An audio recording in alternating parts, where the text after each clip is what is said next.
Hello everyone and welcome to Think SSC. आप सभी का थिंक एसएससी के एप्लीकेशन पे बहुत बहुत स्वागत है। कैसे हैं आप सब लोग? मैं उम्मीद करती हूँ कि आप सब लोग बहुत अच्छे होंगे और बहुत अच्छे से अपनी पढ़ाई कर रहे होंगे, है ना। आपके बैच में मैंने कहा था बॉटनी वाला पार्ट बचा है, तो बॉटनी वाले पार्ट में अब हमें 7 से 8 क्लास लगेंगी, जिसमें आपका पूरा बॉटनी वाला पार्ट कंप्लीट हो जाएगा। क्या क्या पढ़ना है, चैप्टर के नाम लास्ट क्लास में लिखवा के चली गई थी, और लास्ट क्लास में हमने पढ़ लिया था कौन सा चैप्टर, तो आप बताओगे। जो प्लांट में मैंने आपको जितने भी सारे चैप्टर्स के नाम लिखवाए थे, उसमें से मैंने प्लांट हार्मोन्स लास्ट क्लास में करवा दिया था, है ना। मैंने कहा था ना एक ही क्लास के चैप्टर है, ज्यादा बड़े चैप्टर नहीं है बॉटनी में, है ना।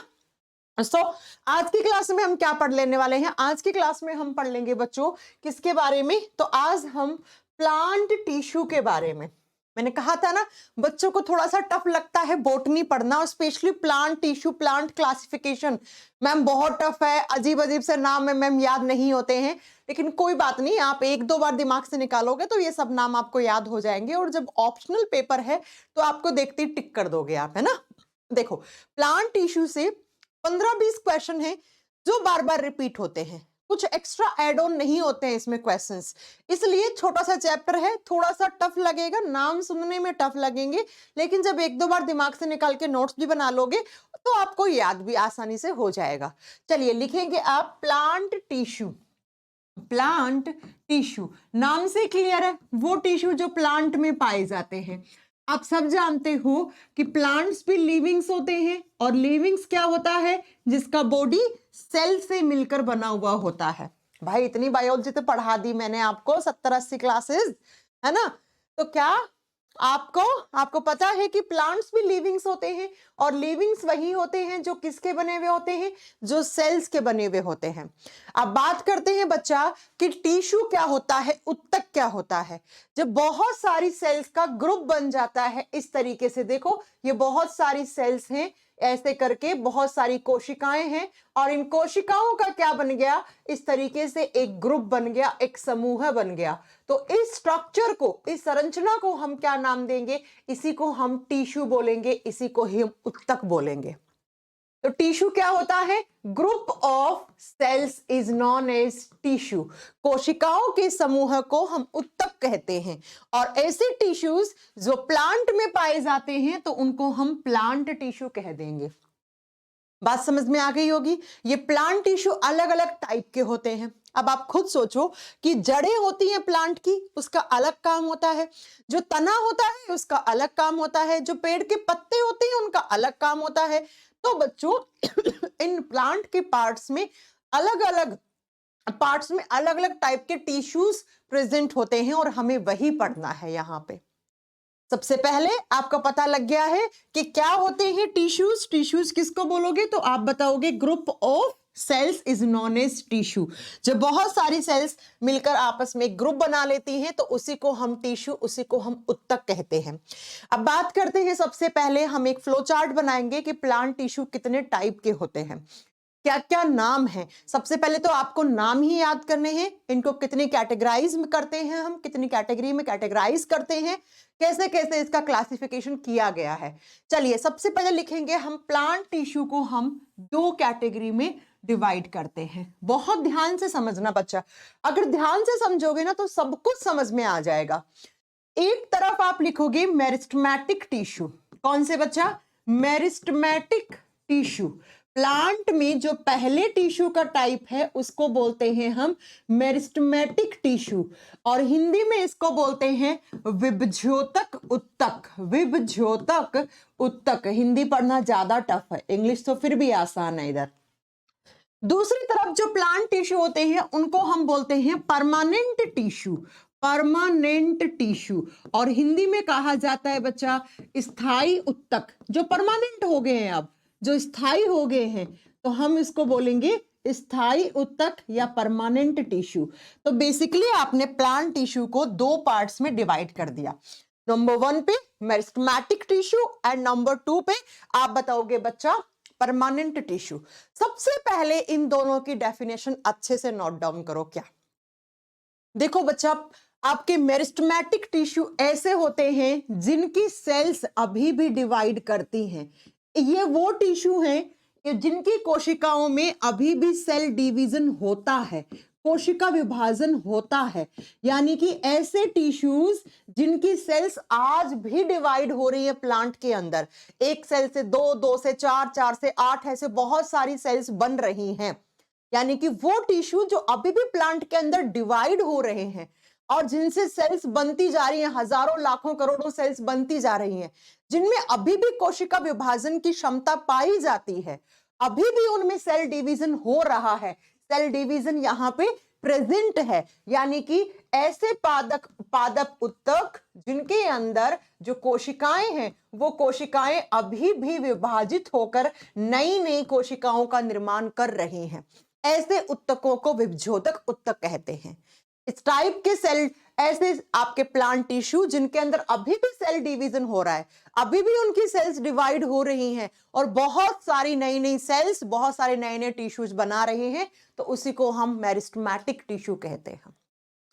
अब बच्चों, परमानेंट टिश्यू का मतलब है स्थायी उत्तक, जो परमानेंट हो गए हैं, जिनकी सेल्स अब डिवाइड नहीं होती हैं, यानी कि ये वो टिश्यूज हैं जिनकी सेल्स में सेल डिवीजन नहीं होता है, नो सेल डिवीजन, यानी कि इनकी सेल्स के अंदर कोशिका विभाजन की क्षमता अब नहीं पाई जाती।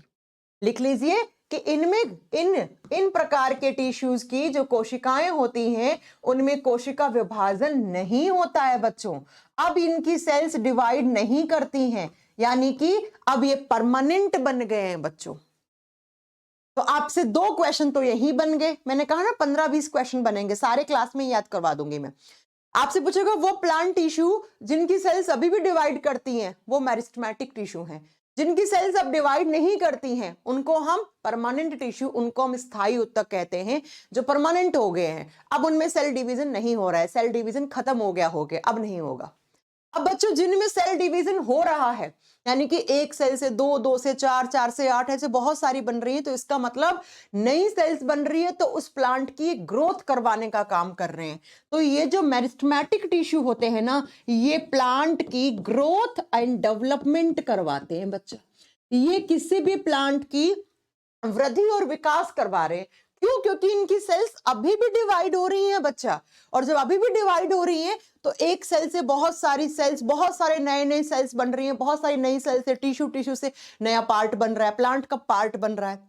या मान लो आप कहीं पर प्लांट का कोई पार्ट है वो डैमेज हो गया है ना, उसकी क्षति, वो क्या हो गया, उसको मरम्मत की जरूरत है, उसको रिकवरी की जरूरत है, प्लांट का कोई पार्ट टूट के नीचे गिर गया, तो अब वहां पे नया नया जो पार्ट बनेगा उसके लिए क्या चाहिए होंगी, नई सेल्स चाहिए होंगी, और सेल्स कहां से बनेंगी, तो इन्हीं टिश्यू से। तो ये वही प्लांट का ऐसे टिश्यूज हैं जो प्लांट की ग्रोथ और डेवलपमेंट तो करवाएंगे ही, किसी भी पादप की वृद्धि और विकास तो करवाएंगे ही, साथ में बच्चा ये क्या करवाते हैं, ये वो टिश्यूज हैं जो बच्चा प्लांट में वुंड हीलिंग का काम करते हैं। वुंड हीलिंग का मतलब होता है घाव भरने का, यानी कि प्लांट का कोई पार्ट टूट के नीचे गिर गया या क्षतिग्रस्त हो गया, तो उसको वापस से भरने का काम कौन करेगा, उसको वापस से भरने का काम मेरिस्टेमेटिक टिश्यू करते हैं। और कौन सा प्लांट के क्षतिग्रस्त भाग की पूर्ति नहीं कर सकता, तो बच्चा परमानेंट टिश्यू। अब आप सोच रहे हो कि मैम परमानेंट टिश्यूज का क्या काम होता है, इनके दो काम होते हैं बच्चा, एक तो ये प्लांट में ट्रांसपोर्टेशन का काम करते हैं, संवहन का काम करते हैं, प्लांट के अंदर जितनी भी सारी चीजें ट्रांसपोर्ट करवानी होती हैं एक जगह से दूसरी जगह में, संवहन करवाना होता है किसी चीज का, जैसे पानी जड़ों से ऊपर तक जाता है, पेड़ के पत्ते तक जाता है, तो वो पानी कौन लेके जाते हैं, ट्रांसपोर्टेशन वाले टिश्यू। दूसरा इनका काम होता है स्टोरेज का। स्टोरेज का मतलब होता है भंडारण या संग्रहण करना, ये किसी ना किसी चीज को प्लांट के अंदर स्टोर करने का काम कर रहे हो। स्टोर किसको करेंगे, ये फूड को स्टोर कर सकते हैं, ये पानी को स्टोर कर सकते हैं। तो ऐसे टिश्यूज जो ग्रोथ तो नहीं करवाएंगे, भाई किसी प्लांट को हाइट देनी है तो वो हाइट मेरिस्टेमेटिक टिश्यू देगा, किसी प्लांट की ग्रोथ करवानी है, उसका डेवलपमेंट करवाना है, वो मेरिस्टेमेटिक टिश्यू करवाएगा। अगर किसी प्लांट में कोई चोट लग गई, प्लांट के किसी हिस्से में घाव पड़ गया, उस घाव को वापस से भरने का काम मेरिस्टेमेटिक टिश्यू का होता है। और इसको स्टार कर लीजिएगा बिकॉज ये एग्जाम में बहुत बार आता है, ये बहुत बार आता है, ठीक है ना। जबकि परमानेंट टिश्यू में अब सेल डिवीजन ही नहीं होता है। तो सेल डिवीजन ही नहीं होता है, ये एकदम फिक्स हो गए, अब इनकी स्ट्रक्चर फिक्स हो गई, कम ज्यादा कुछ नहीं हो सकता इनमें। तो ये क्या काम करते हैं, ये ट्रांसपोर्टेशन का काम करते हैं। प्लांट में कोई भी चीज एक जगह से दूसरी जगह पहुंचानी है तो वो परमानेंट टिश्यू करवाएंगे। और साथ में ये स्टोरेज का काम करते हैं, यानी कि फूड या वाटर, पानी, भोजन, कहीं पर भी प्लांट को स्टोर करना है तो वो अपने कौन से टाइप के टिश्यू में करेगा, वो परमानेंट टिश्यू में करेगा। इतने पॉइंट क्लियर हो गया है? चलिए बताइए सभी लोग, इतनी बात क्लियर हो गई है? यहां से जो क्वेश्चंस बनेंगे सब कर देंगे, तो आप बता सकते हैं कौन से ग्रोथ करवाएंगे और कौन से ट्रांसपोर्टेशन और स्टोरेज का काम करेंगे। चलिए मैम, इतनी बात हमें समझ में आ गई कि परमानेंट क्या होते हैं और मेरिस्टेमेटिक टिश्यू क्या होते हैं। मुझे लगता है आप सबको समझ में आ गई है। अब मेरिस्टेमेटिक टिश्यूज को भी आगे हम 3 कैटेगरी में डिवाइड करते हैं। जरा लिखिए कौन कौन से। मेरिस्टेमेटिक टिश्यू को हम 3 भागों में विभाजित करते हैं। कौन कौन सा? पहला आएगा बच्चा एपिकल मेरिस्टेमेटिक टिश्यू।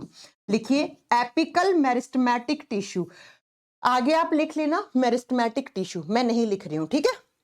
हिंदी में बोलते हैं शीर्ष विभज्योतक उत्तक, शीर्ष विभज्योतक उत्तक। और दूसरे आते हैं इंटरसेल्युलरी मेरिस्टेमेटिक टिश्यू। जो 2 नंबर पे आते हैं उनको हम बोलते हैं इंटरसेल्युलरी मेरिस्टेमेटिक टिश्यू। लिख दीजिए इंटरसेल्युलरी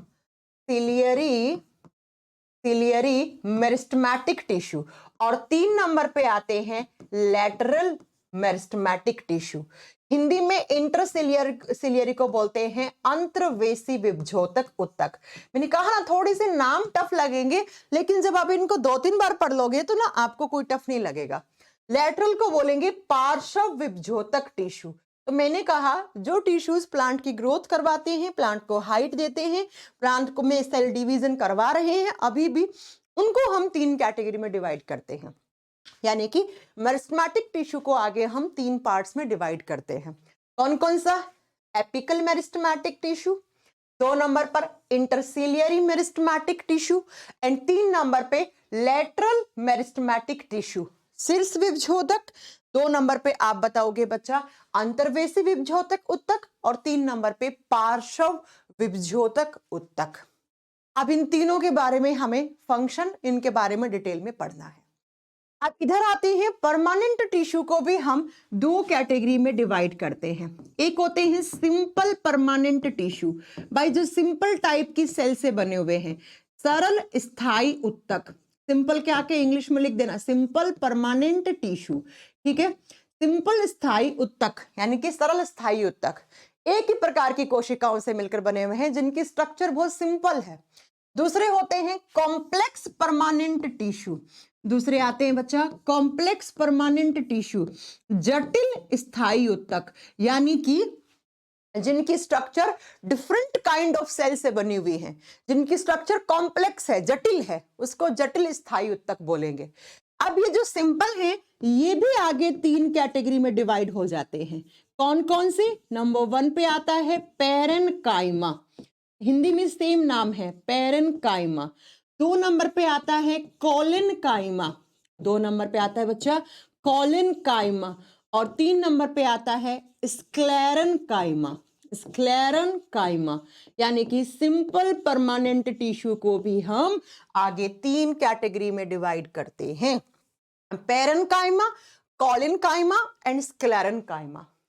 कॉम्प्लेक्स को हम 2 पार्ट्स में डिवाइड करते हैं। नंबर 1 पे आता है जाइलम, ये सबने पढ़ रखा है जाइलम, और नंबर 2 पे आता है फ्लोएम, नंबर 2 पे क्या आता है? फ्लोएम।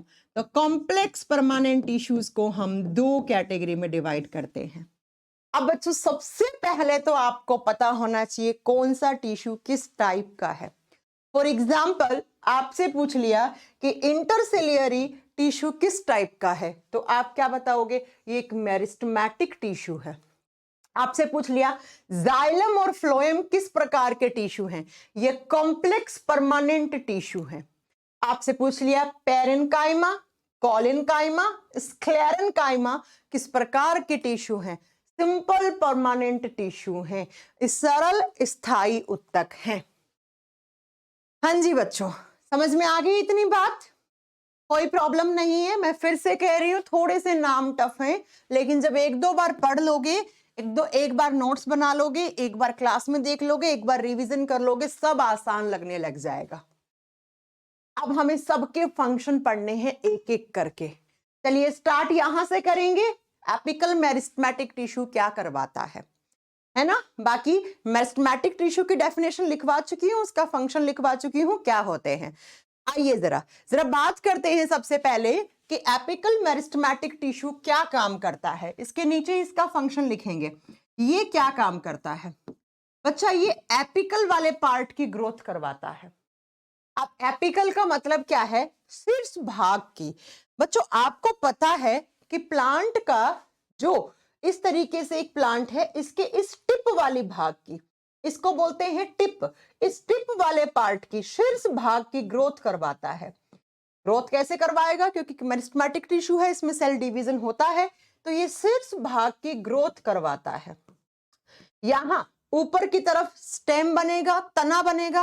नीचे की तरफ क्या बनेगा? यहां पर ये टिप वाला भाग है, ये ऊपर का टिप वाला भाग है, ये नीचे का टिप वाला भाग है। टिप का मतलब है टॉप पार्ट है ना?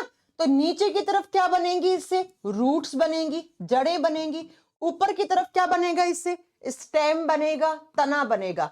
तो बेसिकली आप ये लिख सकते हो कि ये ना रूट्स एंड स्टेम की ग्रोथ करवाता है। ये किसकी ग्रोथ करवाता है? एपिकल मेरिस्टेमेटिक टिश्यू प्लांट के जड़ और तने भाग की वृद्धि और विकास में सहायक है। और ये एग्जाम में डायरेक्टली क्वेश्चन आता है बच्चा कि किस प्रकार के प्लांट टिश्यू जो होते हैं वो प्लांट के टिप वाले भाग की, शीर्ष भाग की, यानी कि जड़ और तना, ऊपर का जो भाग होगा उससे ऊपर स्टेम बनेगा, नीचे वाले पार्ट से जड़ें बनेंगी। तो जड़ें और तने भाग की ग्रोथ करवाने वाले टिश्यूज एपिकल मेरिस्टेमेटिक टिश्यू होते हैं। मैं ये कह दूं, ये ओवरऑल प्लांट की ग्रोथ करवाते हैं। बिल्कुल लिख सकते हो, ओवरऑल प्लांट ग्रोथ, यानी कि ये पूर्ण तरीके से पादप की वृद्धि और विकास में सहायक है। 3 नंबर पे आप लिख दो, ये हाइट देने का काम करता है। ये प्लांट की हाइट यानी लंबाई देने का काम करता है। आप खुद से देख लीजिए ना, बिल्कुल लंबाई देने का काम कर रहा है। किस तरीके से कर रहा है बच्चा? ये ऊपर स्टेम की ग्रोथ करवा के और नीचे रूट की ग्रोथ करवा के। मैम जी एग्जाम में कैसे क्वेश्चन बनेंगे? देखो बच्चों एग्जाम में क्वेश्चन बनेगा, प्लांट के उस टिश्यू का नाम बताओ जो प्लांट को हाइट देने का काम करता है, प्लांट की लंबाई देने का काम करता है। एपिकल मेरिस्टेमेटिक टिश्यू जो स्टेम और रूट की ग्रोथ करवा रहा है। एपिकल मेरिस्टेमेटिक टिश्यू जो प्लांट के टिप भाग के शीर्ष कलिकाओं की ग्रोथ करवाता है। एपिकल मेरिस्टेमेटिक टिश्यू या ओवरऑल प्लांट की ग्रोथ के लिए कौन से टाइप के टिश्यूज रिस्पॉन्सिबल होते हैं? आप बताओगे एपिकल मेरिस्टेमेटिक टिश्यूज होते हैं। ठीक है, समझ में आ गया? यहां से क्वेश्चंस कैसे बनेंगे आपको समझ में आ गई होगी मेरी बात सारी। आप चलें दूसरे टाइप पे। दूसरे होते हैं इंटरसिलियरी मेरिस्टेमेटिक टिश्यू। ये क्या करवाते हैं? इसको यहां से हटा दे, ये सारे नोट डाउन कर लेना, अच्छे से नोट्स बना लेना इस चैप्टर के, ठीक है ना? चलो, इंटरसिलियरी प्लांट टिश्यू क्या करवाते हैं? बच्चों आपने देखा होगा इस तरीके से प्लांट होता है और इसमें एक ऐसे एक छोटी सी डाली सी एक नोड सी लगी हुई होती है और फिर यहां से ऐसे पेड़ के पत्ते लगे हुए होते हैं। ठीक ऐसे ही यहां पर दूसरा होगा, यहां पर प्लांट का पत्ता होगा। ये यहां पर एक डंठल सा लगा हुआ होता है जिससे ये प्लांट की ये जो लीफ है ना, ये इस प्लांट के स्टेम से चिपकी हुई है। अब अगर ये डंठल टूट गया, मैं दिखाती हूं, जैसे मेरे पास आर्टिफिशियल प्लांट है, आप देखो ना बच्चा, इसमें देखो, ये देख रहे हो, ये देखो, ये पार्ट, इसी से तो आगे चलकर ऐसे लीफ निकलेगा, है ना, पत्ता बनेगा और पत्ते से फिर फूल बनेंगे, है ना। जैसे ये पत्ता है, ये देख लो ना आप, ये वाला पार्ट, ये भाग, यहां पर आपको एक नोड दिख रही है, ये गांठ से दिख रही है, इस गांठ को बोलते हैं नोड या इंटरनोड। यानी कि ये वाला हिस्सा जिससे ये प्लांट का पत्ता इस स्टेम तने से चिपका है, इस पेड़ से चिपका है, इसको बोलते हैं इंटरनोड। ऐसे ही नीचे ये रहा इंटरनोड। तो ये गांठ जैसी स्ट्रक्चर है ना, इसको आप नोड लिख सकते हो, गांठ लिख सकते हो, या इंटरनोड लिख सकते हो, इंटरनोड लिख सकते हो। और ये जो इंटरसिलियरी मेरिस्टेमेटिक टिश्यू होते हैं, ये क्या करवाते हैं, ये इसी इंटरनोड की ग्रोथ करवाते हैं, अगर इस इंटरनोड की ग्रोथ नहीं होगी तो प्लांट की ये जो लीफ है ये भी ग्रोथ नहीं करेगी और पेड़ का पत्ता नीचे गिर जाएगा। ये देखो, अगर मैं यहां से इसको तोड़ दूं, इस डंठल को, तो ये पेड़ का पत्ता नीचे गिर जाएगा। तो बच्चों, ये जो पेड़ का पत्ता है ना, इसको चिपका रखने में हेल्प करते हैं ये। एग्जाम में क्वेश्चन आएगा इंटरनोड की ग्रोथ करवाने वाला कौन से टाइप का टिश्यू है, तो आपको बताना है वो मेरिस्टेमेटिक टिश्यू है। और ये क्या करता है, ये बच्चा जो पेड़ के पत्ते होते हैं ना, जो लीफ होते हैं ना, उस लीफ को पेड़ से चिपका रखने में हेल्प करते हैं, पेड़ से चिपका यानी कि चिपकाए रखने में हेल्प करते हैं। अगर चिपकाए रखने में हेल्प करते हैं, रखने में हेल्प करते हैं। आप खुद सोचो बच्चा, अगर ये वाला पार्ट टूट के गिर जाएगा तो पेड़ का पत्ता नीचे गिर जाएगा, और ये पेड़ का पत्ता इस पेड़ से चिपका रहा है, तो किसकी हेल्प से चिपका रखा है, तो नोड या इंटरनोड की हेल्प से चिपका रखा है। तो इन्हीं इंटरनोड्स की ग्रोथ करवाने का काम किसका होता है, आप बता दोगे बच्चा, इंटरसिलियरी मेरिस्टेमेटिक टिश्यू का होता है। चलूं तीसरे पे, इसका काम क्या था, ओवरऑल प्लांट की हाइट देना, स्टेम और रूट की ग्रोथ करवाना। इसका काम पेड़ के जो पत्ते होते हैं उसको उसके पेड़ से चिपका रखने में हेल्प करता है। कैसे, तो नोड और इंटरनोड की ग्रोथ करवा के। अब तीसरा आता है लेटरल मेरिस्टेमेटिक टिश्यू। ये क्या करता है, ये ना जो पेड़ का स्टेम होता है ना, इस तरीके से तना होता है ना, तने के लास्ट वाले भाग में पाए जाते हैं, यहाँ पे देखा होगा आपने, पेड़ का तना होता है और जो धरती से लगा हुआ होता है, सटा हुआ होता है जो तने का भाग, वहां पर ये पाए जाते हैं। और ये क्या काम करता है, ये इस तने की विड्थ डिसाइड करता है, ये चौड़ाई देता है। किसको चौड़ाई देता है, स्टेम को। जो तना होता है ना, वो कितना चौड़ा होगा, वो लेटरल मेरिस्टेमेटिक टिश्यू ही डिसाइड करेंगे। स्टेम के लास्ट भाग में वो भाग जो धरती से, धरातल से टच होता है, देखा होगा ना, कोई कोई प्लांट का तना होता है वो ऐसे इतना चौड़ा होता है, किसी का पतला सा होता है, जैसे पाम ट्री का देखा होगा, नीचे से चौड़ा होता है फिर ऊपर जाके पतला होता है ना। तो बच्चा, प्लांट को हाइट इसने दी, स्टेम की जो चौड़ाई है, विड्थ है, वो इसने दी, और इसने पेड़ के पत्तों को चिपका रखने में हेल्प कर दी। ठीक है, तो ये तीन टाइप के मेरिस्टेमेटिक टिश्यू थे बच्चा। पहला एपिकल, दूसरा इंटरसिलियरी, तीसरा लेटरल।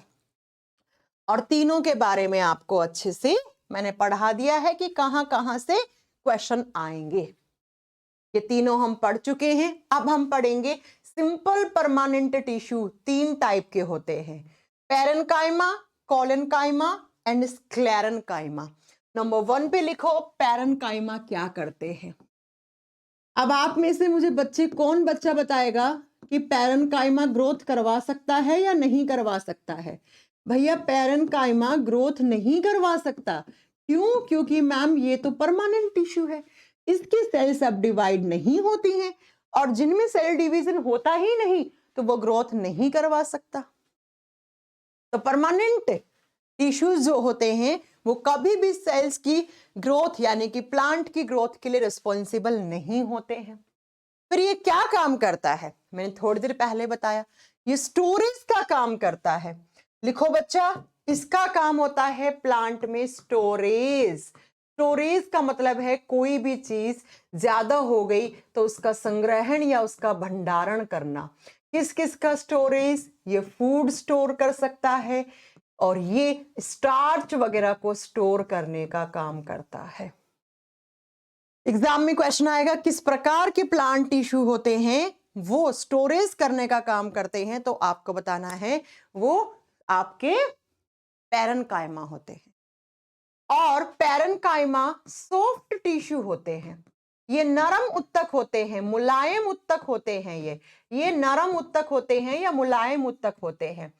और ये उसी जगह पे पाए जाते हैं जो प्लांट का बहुत सॉफ्ट हिस्सा होता है।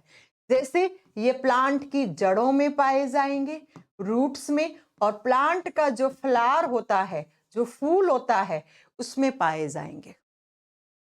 ये सबसे नरम उत्तक होते हैं, ये स्टोरेज का काम करते हैं, फूड को स्टोर करेंगे, फूड या स्टार्च को स्टोर करने का काम करते हैं।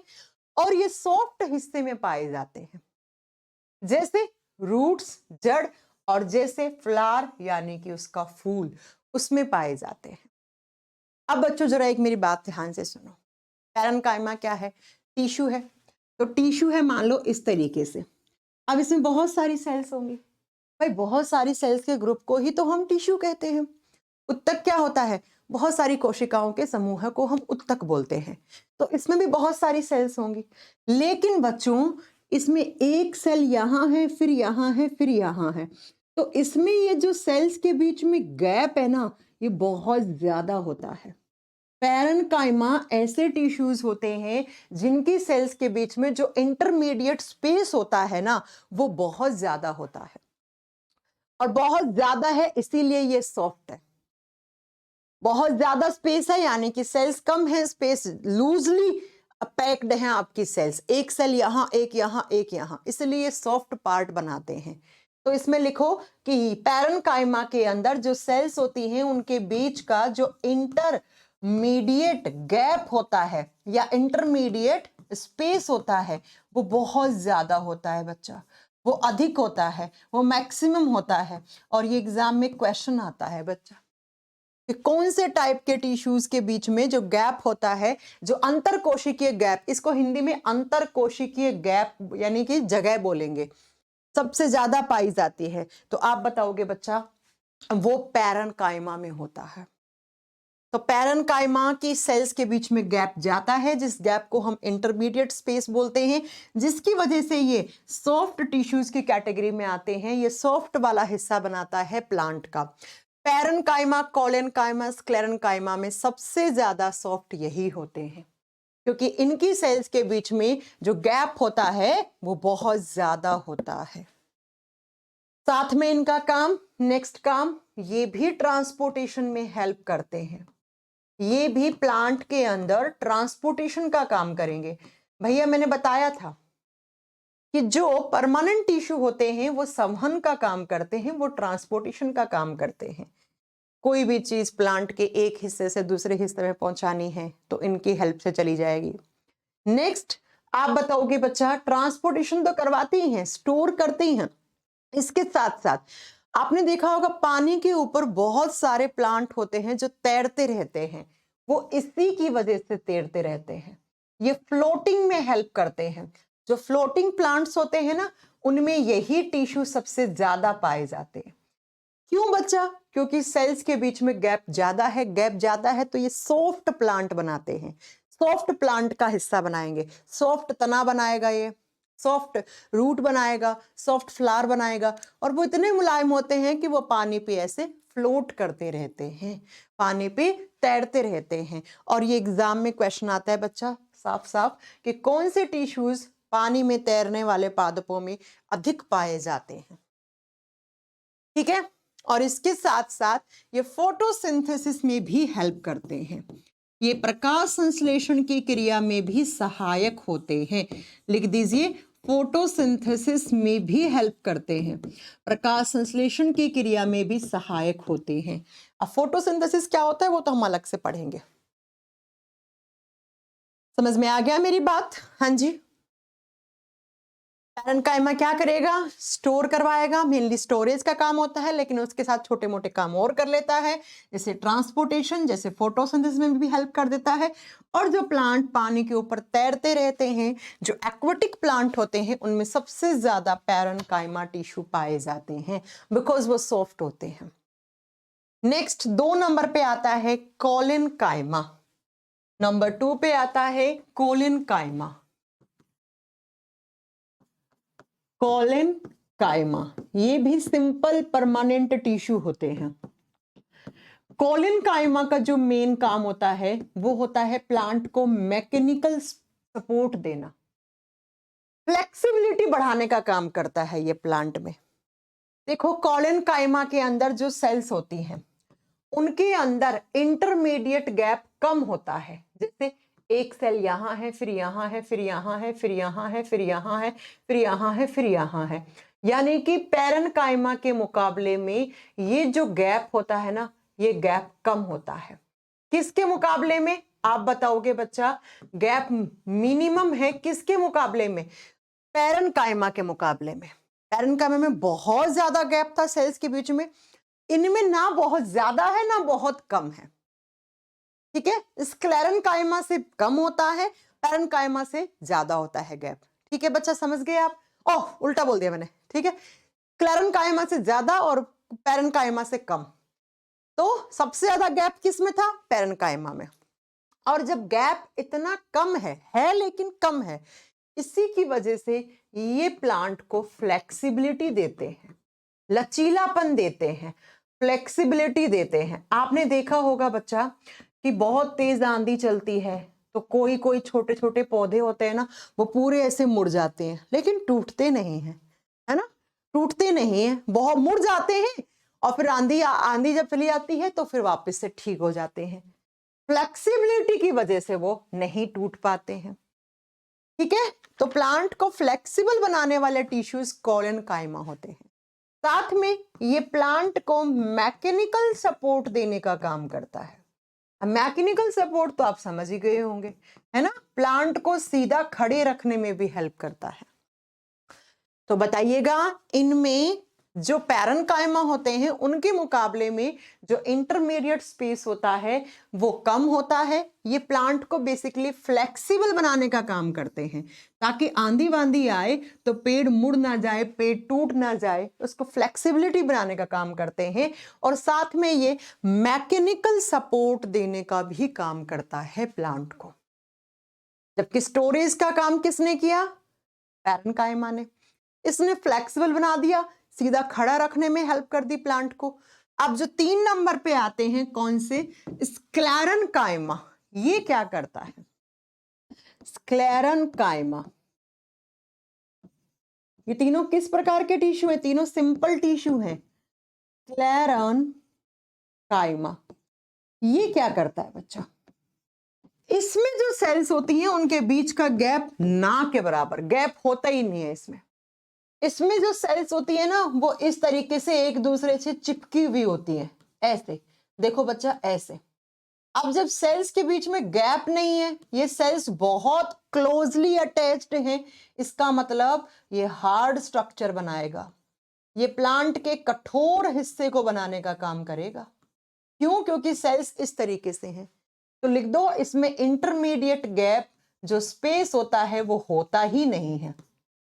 इसका मतलब जो सेल्स है ना, वो सेल्स एक दूसरे से चिपकी हुई होती हैं, एक दूसरे से लगी हुई होती हैं, और जिसकी वजह से ये टिश्यूज तीनों में सबसे हार्ड होते हैं, ये कठोर होते हैं बच्चा।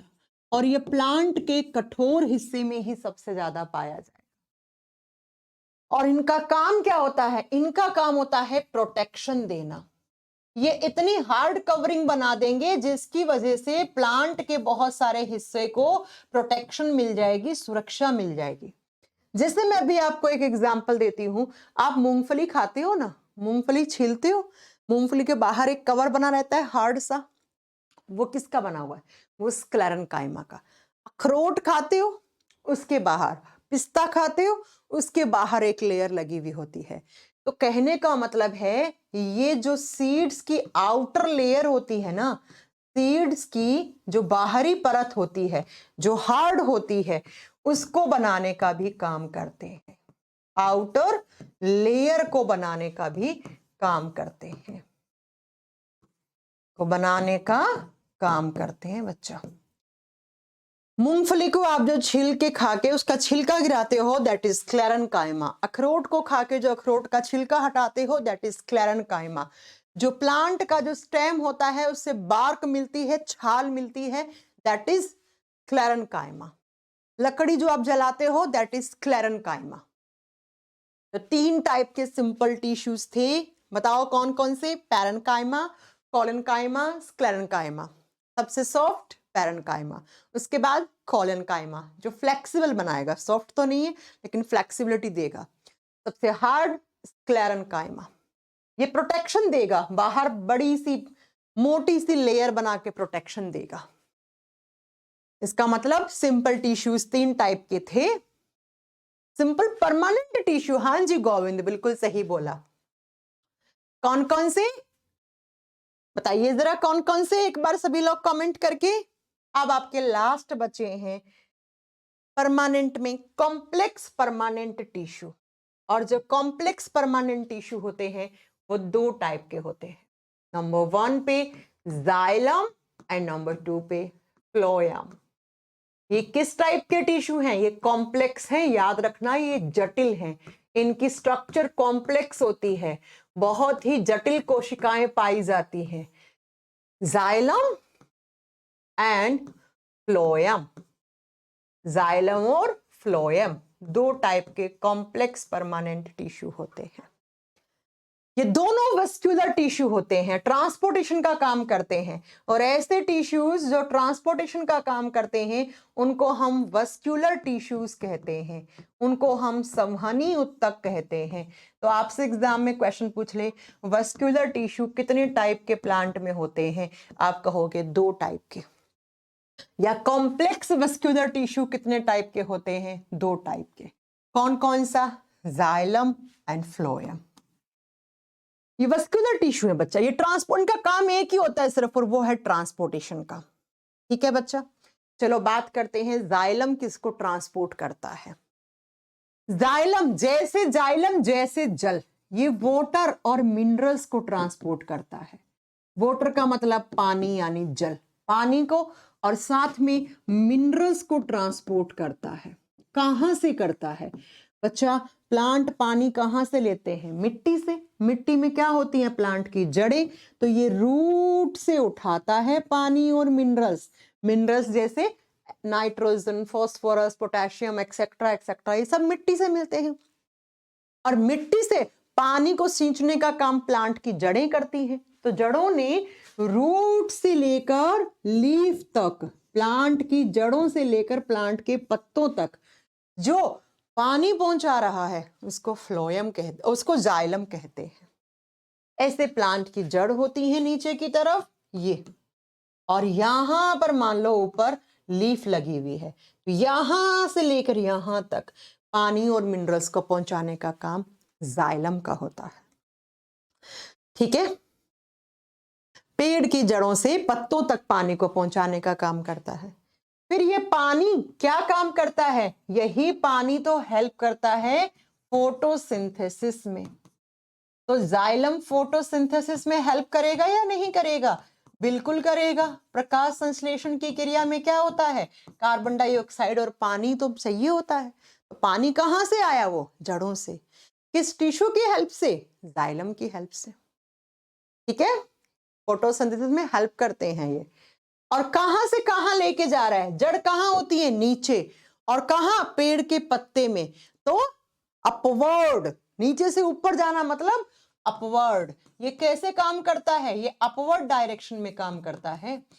नीचे से ऊपर काम करेगा, ऐसे ऊपर से नीचे नहीं करेगा। पेड़ के पत्तों का पानी जड़ में नहीं भेजेगा, है ना। तो ये अपवर्ड काम करता है, अपवर्ड डायरेक्शन में काम करता है, यानी कि नीचे से पानी को उठाकर ऊपर ले जाने का काम करता है। और उसी पानी से फिर हेल्प करता है, उसी पानी से फिर फोटोसिंथेसिस की प्रोसेस होती है। नेक्स्ट बच्चा, फ्लोएम क्या करता है? फ्लोएम फूड को ट्रांसपोर्ट करता है। एफ से फ्लोएम, एफ से फूड, भोजन को। फ्लोएम क्या करता है? फूड को ट्रांसपोर्ट करने का काम करता है। अब आप बताओ फूड कहां बनता है? पेड़ के पत्ते में। कौन सी प्रोसेस से बनता है? लीफ से बनता है, और फोटोसिंथेसिस प्रोसेस से बनता है। लीफ में फूड बना, इस तरीके से प्लांट का लीफ है और इस पेड़ के पत्ते हैं बहुत सारे। इन पत्तों में क्या बनता है? फोटोसिंथेसिस प्रोसेस के थ्रू खाना बनता है। खाना बना बहुत सारा, तो खाना बना तो ये खाना जब ज्यादा हो जाता है तो फ्लोएम ऐसे इस खाने को लाते हैं और कहां पे स्टोर कर देते हैं? रूट्स में स्टोर कर देते हैं, रूट्स में स्टोर कर देते हैं। फिर वापस कभी इस प्लांट के पत्ते को खाने की जरूरत पड़ी तो बच्चा ये रूट से वापस भी ऊपर लेके जाते हैं। इसका मतलब इनकी डायरेक्शन दोनों होती हैं, ऊपर से नीचे भी होती हैं, ये अपवर्ड डायरेक्शन में भी काम करते हैं, यानी कि ये नीचे से ऊपर भी खाना लेके जा सकते हैं जो स्टोर फूड होता है उसको। और जो ऊपर बना है कहां पर? पेड़ के पत्ते में, उसको कहां? ऊपर से नीचे भी लाते हैं। ये बाई डायरेक्शनल होते हैं बच्चा। तो आपसे पूछ ले कि जाइलम की डायरेक्शन क्या होती है? ओनली अपवर्ड, जबकि फ्लोएम की दोनों तरफ काम करेगा। काम क्या होता है? फूड को ट्रांसपोर्ट करना। फूड कहां बनता है? पेड़ के पत्ते में, और पत्ते में जब फूड ज्यादा हो गया तो उसको जड़ों में लाएगा। अब जड़ों में जो स्टोर फूड था उसकी जरूरत पेड़ के पत्ते को पड़ गई तो ये वापस दे के आएगा। ये बाई डायरेक्शनल होते हैं बच्चा, ये दोनों डायरेक्शन में काम करते हैं, ऊपर से नीचे, नीचे से ऊपर, जबकि जाइलम की एक ही डायरेक्शन है। अब बात करते हैं कि ये जाइलम कितने टाइप की सेल से बने हुए होते हैं। जाइलम जो होते हैं वो 3 प्रकार की कोशिकाओं से मिलकर बने हुए होते हैं। थोड़ा सा टफ लगेगा सुनने में, लेकिन पढ़ना तो पड़ेगा। जबकि जो फ्लोएम होते हैं वो टोटल 4 प्रकार की कोशिकाओं से मिलकर बने हुए होते हैं। कौन कौन सी? जरा देख लेते हैं। पहले जाइलम की देखते हैं। जाइलम में 3 सेल्स होती हैं, xylem parenchyma, tracheids and fibre. लिखो, xylem parenchyma, xylem parenchyma. Hindi में कोई नाम नहीं है अलग, ठीक है। जाइलम पैरेन्काइमा सेल्स हैं जो जाइलम टिश्यूज में पाई जाती हैं। दूसरी होती हैं ट्रैकेट्स, 2 नंबर पे आती हैं, उनको बोलते हैं ट्रैकेट्स। जो होलो नली होती है उसको ट्रैकिएट्स कहा जाता है। और 3 नंबर पे आते हैं, उनको फाइबर सेल्स कहा जाता है, फाइबर सेल्स कहा जाता है। रख दो भाई, ठीक है। जाइलम टिश्यू है, टिश्यू किससे बनेगा? सेल से बनेगा। तो जो 3 प्रकार की कोशिकाओं से मिलकर बना हुआ होता है जाइलम, कौन कौन सी? जाइलम पैरेन्काइमा, दूसरी ट्रैकेट्स, तीसरी फाइबर सेल्स। ये 3 टाइप की सेल से बना हुआ होता है। जब बात करते हैं फ्लोएम, फ्लोएम 4 टाइप की सेल से बनता है। पहली जो सेल्स होती हैं उनको सीव ट्यूब सेल्स कहते हैं, सीव ट्यूब सेल्स, हिंदी में कोई अलग नाम नहीं है, सीव ट्यूब सेल्स। दूसरी होती हैं कंपेनियन सेल्स, संयोजी कोशिकाएं, कंपेनियन सेल्स, हिंदी में बोलते हैं संयोजी कोशिकाएं, संयोजी कोशिकाएं, कंपेनियन सेल्स। एग्जाम में क्वेश्चन आते हैं कौन से टाइप की सेल्स कहां होती हैं। और 3 नंबर पे आता है फ्लोएम पैरेन्काइमा, जैसे जाइलम था वैसे फ्लोएम पैरेन्काइमा, पैरेन्काइमा। और 4 नंबर पे fibre cells, fibre phloem cells या फ्लोएम फाइबर सेल्स लिखेगा मिलेगा, फ्लोएम फाइबर सेल्स। ये लो बच्चों, ये क्वेश्चन बहुत बार देखा है मैंने भी कि सीव ट्यूब सेल्स कौन से प्रकार के उत्तकों में पाई जाती है। आपके पास बोर्ड पे लिखा हुआ है बच्चा। अब सुनो जरा मेरी बात ध्यान से, यहां से जो क्वेश्चन आएगा वो क्या? पहले जाइलम में देखो, जाइलम में 3 टाइप की सेल्स होती हैं। ये जो ट्रैकिएट्स होती है ना, ये क्या करती है? ये एक होलो नली बनाती है। होलो नली का मतलब होता है एक ऐसी ट्यूब जो अंदर से खोखली होती है, ऐसे ट्यूब बनाती है, और इसी ट्यूब से ऐसे पानी और मिनरल्स जाते हैं। तो ट्रैकिएट्स जो सेल्स होती हैं वो जाइलम के अंदर एक होलो ट्यूब, एक नली बनाने का काम करेंगी, जिससे पानी ऊपर से नीचे जाता है। और ये जो जाइलम और पैरेन्काइमा है ना, ये ट्रांसपोर्टेशन में हेल्प करती हैं, ये उस पानी को ट्रांसपोर्ट करने में हेल्प करती है। अब बच्चों जो बात आपको समझनी है यहाँ पे वो ध्यान से सुनो कि इसमें जो जाइलम होती हैं वो लिविंग सेल्स होती हैं ओनली। जाइलम जो है ना ये वाली, ये जाइलम सिर्फ जाइलम पैरेन्काइमा, सॉरी पूरा लिख लो, जाइलम पैरेन्काइमा जो है ना ये इसके अंदर जो सेल्स होती हैं वो लिविंग सेल्स होती हैं, वो जीवित कोशिकाएं होती हैं। जबकि जो नीचे के दो है ना, कौन कौन से, ट्रैकियड्स और फाइबर, इनके अंदर डेड सेल्स होती हैं, इनके अंदर डेड सेल्स होती है, मरी हुई कोशिकाओं से बने हुए होते हैं। तो मैं ये कह सकती हूं जाइलम मेनली डेड सेल से बना हुआ होता है, मेनली डेड सेल्स से, क्योंकि डेड सेल्स कितने प्रकार की हो गई, 2 प्रकार की, और लिविंग सेल्स सिर्फ एक ही है, कौन सी, जाइलम पैरेन्काइमा। ये क्वेश्चन आते हैं यहां से, इसलिए मैं पढ़ा रही हूं, ठीक है। जबकि बच्चों जो फ्लोएम होता है उसमें ये ऊपर की तीनों लिविंग सेल्स होती हैं, ये तीनों लिविंग सेल से बना हुआ है, इन तीनों में जीवित कोशिका है, जबकि फ्लोएम फाइबर सेल्स डेड होती है। तो जो फ्लोएम वाला है, फ्लोएम मेनली किसका बना हुआ होगा, फ्लोएम में मेनली होंगी लिविंग सेल्स, जीवित कोशिका, जबकि डेड सेल्स एक ही है इसके अंदर। और कौन सी डेड सेल्स है, ये फ्लोएम फाइबर सेल, सिर्फ डेड यही है। ये बात आपको याद रखनी है। नहीं समझ में आया, चलो फिर से सुनो। जाइलम एक टिश्यू है, फ्लोएम एक टिश्यू है। टिश्यू किससे बने हुए होते हैं, सेल से। तो जाइलम में जो 3 टाइप की सेल्स होती हैं वो ये होती हैं, जाइलम पैरेन्काइमा, ट्रैकियड्स, फाइबर सेल्स।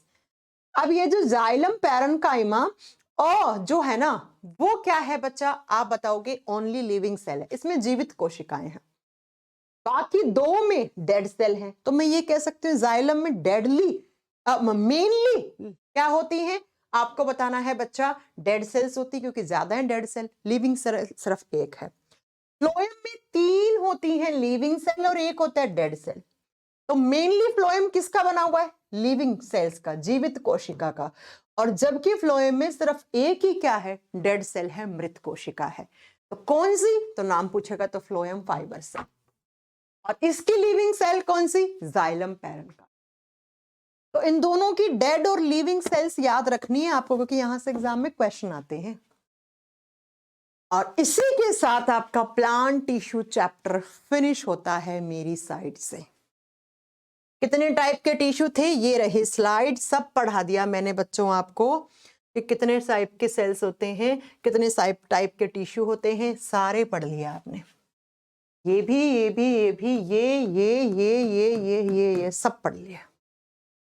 तो इसी के साथ आपका प्लांट टिश्यू चैप्टर मेरी साइड से फिनिश होता है।